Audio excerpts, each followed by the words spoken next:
Olá, colecionadores e seguidores do canal Coisa de Colecionador. Vamos dar agora uma olhada no interior dessa edição muito legal. Eu já gravei um vídeo falando sobre o Destro, edição de quadrinhos nacionais. Isso é incrível, amigo.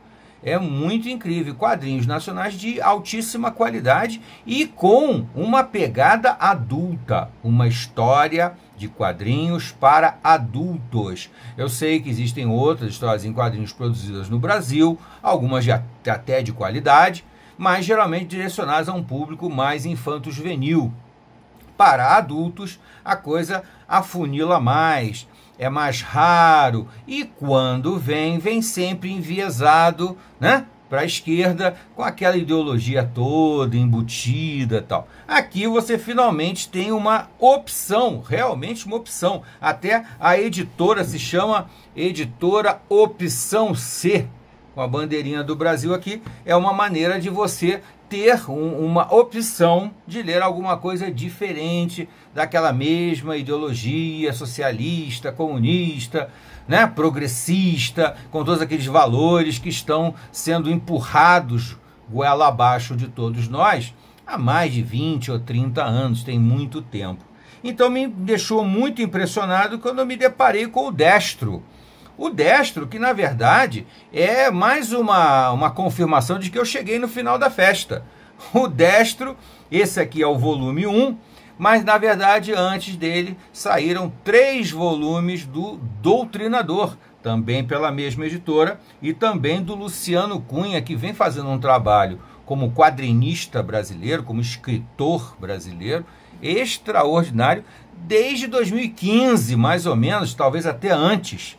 Eu, infelizmente, descobri muito tarde. Peço até um certo perdão aqui, porque realmente eu tinha a obrigação de já conhecer. Mas, infelizmente, esse título de literatura que não reza dentro daquela famosa cartilha da extrema esquerda, né? Infelizmente, não tem divulgação nenhuma. A minha sorte foi que finalmente eu esbarrei com um volume do Doutrinador. E fiquei muito impressionado, gostei muitíssimo. Aí, logicamente, corri atrás das edições do mesmo autor, da mesma editora, e continuo dando uma escavada na editora Opção C e no selo, como é que é? Promo... Ah, agora esqueci, mas eu vou achar aqui no final. Tem aqui, ó. Eu sei que tem anotado em algum lugar aqui.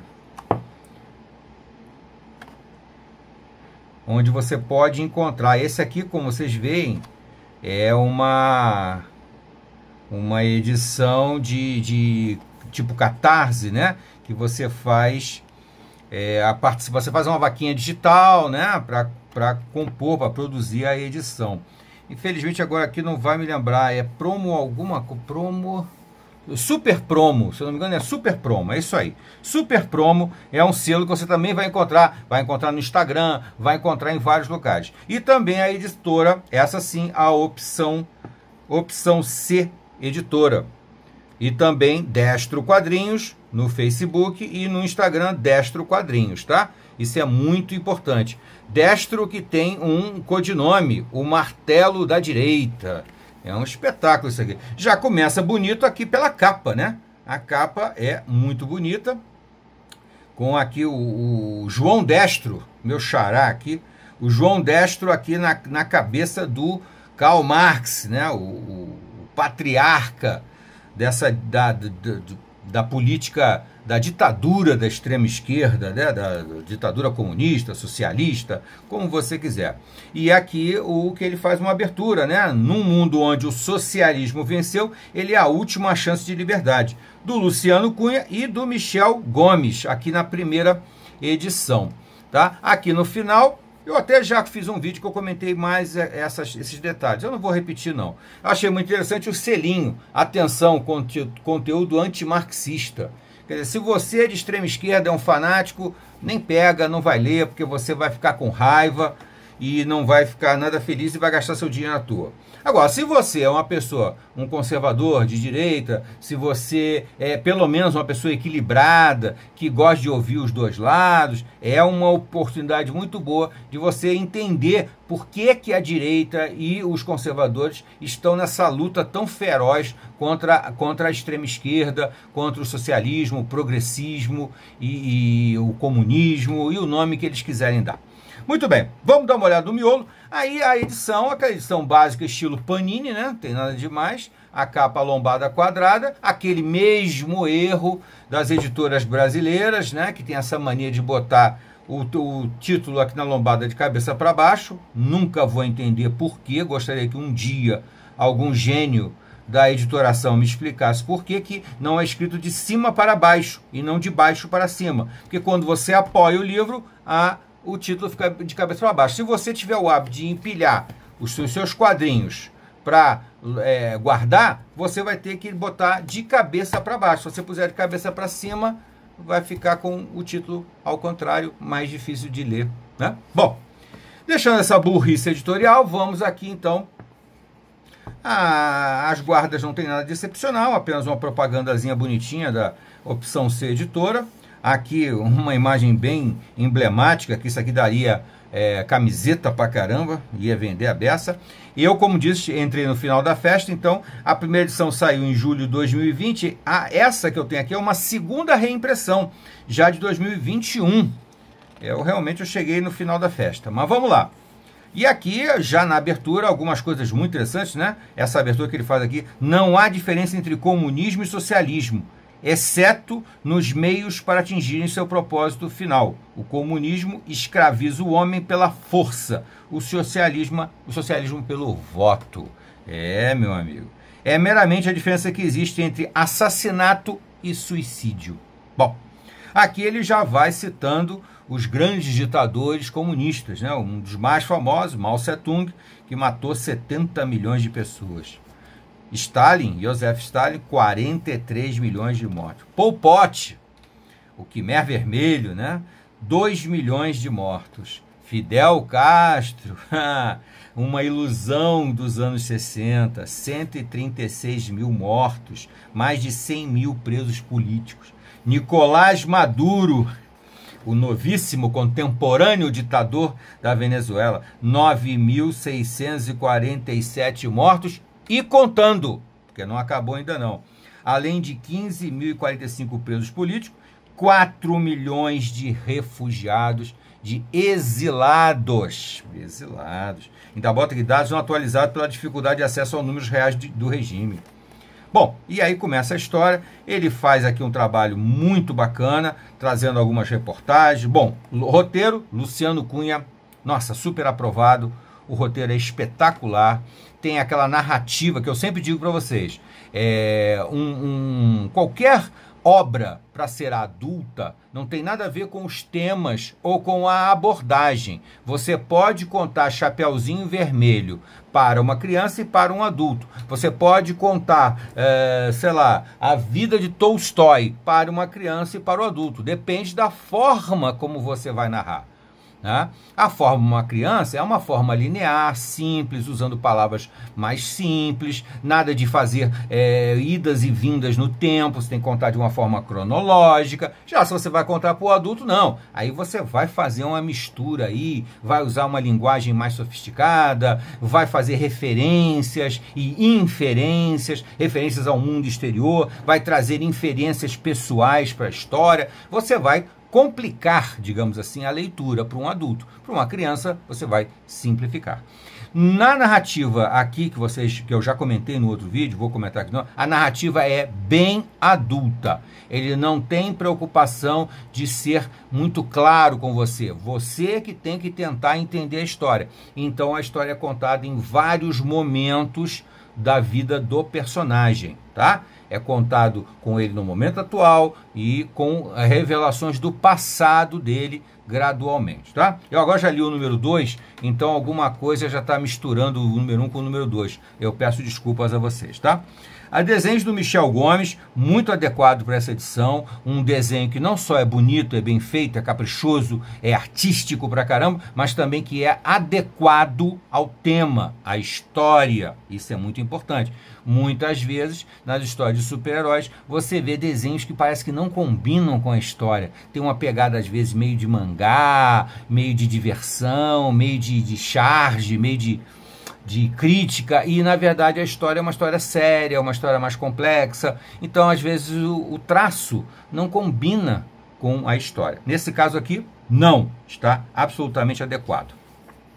Então aqui ele faz, ele revisita algumas notícias de jornal, né, bastante até, e depois então ele entra propriamente dito na história, só que fazendo várias referências, que eu falo para vocês, das inferências e das referências. Aqui vem uma referência que ele faz a um texto famoso do George Orwell, né, o famoso escritor de 1984. Todos os registros foram destruídos ou falsificados. Todos os livros foram reescritos. Todos os quadros foram repintados. Todas as estátuas, ruas e edifícios foram renomeados. Todas as datas foram alteradas. E o processo continua.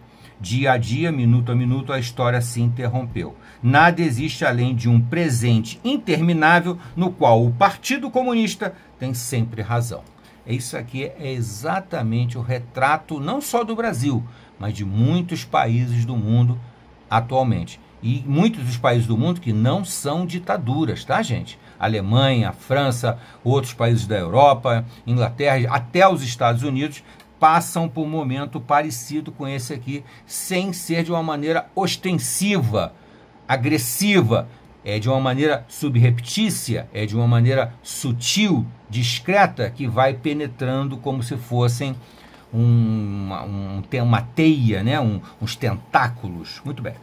Aí ele começa com São Paulo, Brasil, 2045, e vai começar então de trás para frente a contar a história do João Destro, tá? Eu quero mostrar mais para vocês aqui a arte do Michel Gomes, que é uma arte que eu considero muito bonita e muito adequada à história, que é uma história que se passa num mundo destruído, né? Num mundo, aquela famosa, né? O futuro distópico, né? Que o pessoal gosta de falar.